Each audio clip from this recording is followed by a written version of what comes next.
Bismillahirrahmanirrahim. Assalamualaikum warahmatullahi wabarakatuh. Selamat datang kembali di channel Makhluk Bumi. Di video kali ini kita akan membahas tentang Isra Mi'raj, yaitu perjalanan Rasulullah sallallahu alaihi wasallam ke Sidratul Muntaha. Sebelum kita lanjut, jangan lupa untuk subscribe, like, komen dan juga jangan lupa untuk berlangganan. Terima kasih, semoga bermanfaat.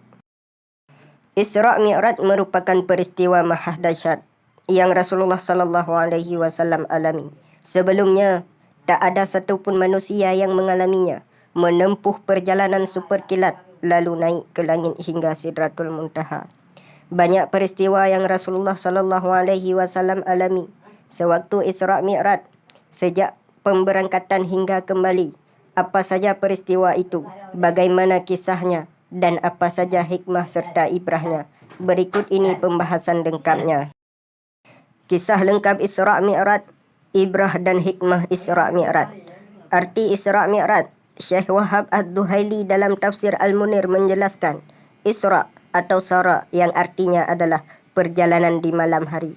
Secara istilah, Isra adalah perjalanan Rasulullah sallallahu alaihi wasallam pada suatu malam dari Masjidil Haram di Mekah ke Masjidil Aqsa di Palestina.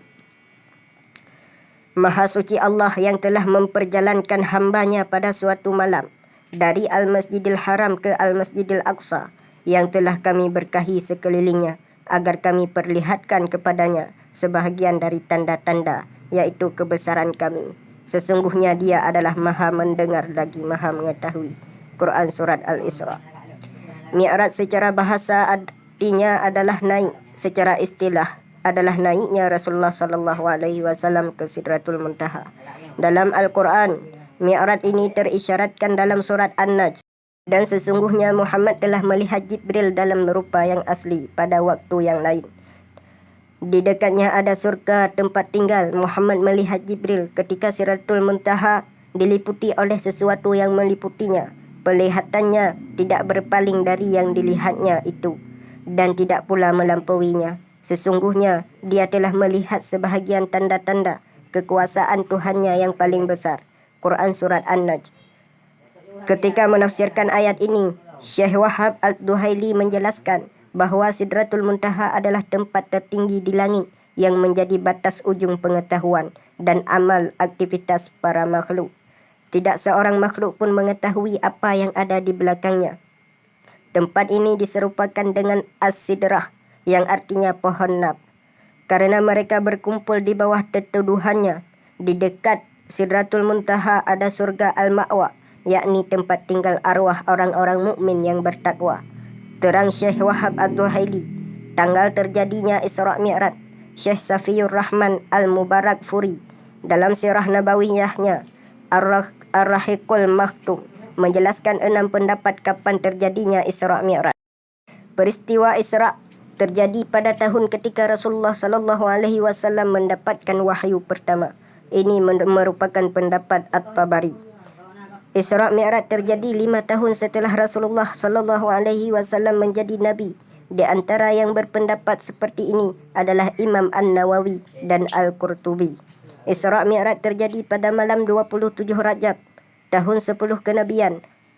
Allamah Al-Mansur Furi memilih pendapat ini. Peristiwa ini terjadi 16 bulan sebelum hijrah, tepatnya pada bulan Ramadan tahun sebagai Amul Hud, tahun duka cita. Mengapa beliau berduka? Ada beberapa sebab. Pertama, isteri beliau Khadijah radhiyallahu anha wafat pada bulan Ramadan tahun 10 kenabian. Khadijah adalah isteri pertama Rasulullah yang sangat beliau cintai. Sejak Rasulullah mendapat wahyu, Khadijah adalah orang pertama yang mendukung beliau. Ketika kembali dari Gua Hira dalam kondisi demam, Rasulullah meminta kepada Khadijah, Zammiluni, zammiluni, selimuti aku. Lalu Khadijah menyelimuti beliau, menenangkan beliau, memotivasi dan membangkitkan optimisme bahawa yang datang kepada beliau adalah kebaikan. Khadijah merupakan orang yang pertama beriman dan mendukung dakwah beliau. Saat Rasulullah sallallahu alaihi wasallam membutuhkan dana untuk dakwahnya, entah memerdekakan budak, membantu fakir miskin atau keperluan lainnya, Khadijah yang mensupport beliau dengan hartanya. Khadijah pula yang memberi beliau keturunan, termasuk Fatimah. Khadijah pula yang dengan kedudukannya mulia melindungi Rasulullah sallallahu alaihi wasallam. Maka wafatnya Khadijah radhiyallahu anha merupakan duka tersendiri bagi Rasulullah. Bagaimana mungkin kehilangan pendamping hidup sejati dan pendukung dakwah hakiki bukan sebuah duka. Tak berselang lama setelah Khadijah wafat, paman beliau Abu Talib juga wafat meskipun tidak mau masuk Islam. Abu Talib adalah pembela sejati Rasulullah sallallahu alaihi wasallam. Beliau yang senantiasa pasang badan saat orang-orang kafir Quraisy menyakiti Rasulullah sallallahu alaihi wasallam atau hendak mencelakakannya. Sepeninggal Khadijah dan Abu Talib, posisi Rasulullah sallallahu alaihi wasallam semakin terjepit. Intimidasi kafir Quraisy semakin menjadi-jadi. Dakwah di Makkah serasa tidak lagi memiliki celah untuk bergerak. Namun Rasulullah sallallahu alaihi wasallam tak mau berdiam diri. Dakwah di Mekah sangat terbatas akibat intimidasi yang kian menjadi. Beliau pun berupaya dakwah keluar Mekah. Beliau pergi ke Taif dengan harapan masyarakat di sana menerima dakwahnya. Namun apa yang terjadi? Penduduk Taif justru mengusir Rasulullah sallallahu alaihi wasallam dan melempari dengan batu hingga kaki beliau berdarah. Setelah mengalami Amul Hud inilah Allah Subhanahu wa taala mengisrakan Rasulullah sallallahu alaihi wasallam. Allah memperlihatkan tanda-tanda kekuasaannya, mulai dari perjalanan yang super kilat ke Baitul Muqaddis, mengimami para nabi di sana, lantas naik ke Sidratul Muntaha bertemu dengan Allah Subhanahu wa taala dan mendapat perintah salat 5 waktu. Juga diperlihatkan surga dan neraka. Semua rangkaian peristiwa itu merupakan tasliyah bagi beliau. Kisah lengkap Isra Mi'raj usai salat Isya dan beristirahat sejenak.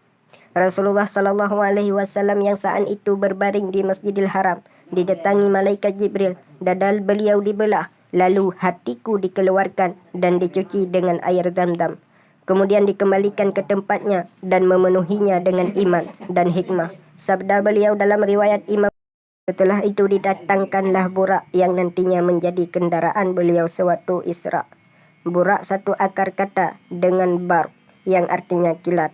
Didatangkan kepadaku burak, yakni seekor tunggangan berwarna putih, tinggi, lebih tinggi dari keledai dan lebih pendek dari binggal. Ia meletakkan langkahnya sejauh pandangannya. Sabda Rasulullah sallallahu alaihi wasallam dalam riwayat Imam Muslim dari Anas bin Malik, setiba di Masjidil Aqsa, beliau salat 2 rakaat mengimami roh para nabi. Usai salat dan keluar dari Masjidil Aqsa, malaikat Jibril datang membawa 2 wadah minuman. Satu berisi susu dan satu lagi berisi khamar. Rasulullah sallallahu alaihi pun memilih susu. Sungguh engkau telah memilih kesucian, kata Jibril dalam lanjutan hadis tersebut. Mi'raj pun dimulai. Rasulullah sallallahu alaihi wasallam naik burak bersama Jibril hingga tiba di langit pertama. Mari kita simak kisah beliau dalam hadis yang panjang. Lanjutan dari hadis Sahih Bukhari dari Malik bin Sa'ad di atas. Lalu aku dibawa di atas punggung burak dan Jibril pun berangkat bersamaku hingga aku sampai ke langit.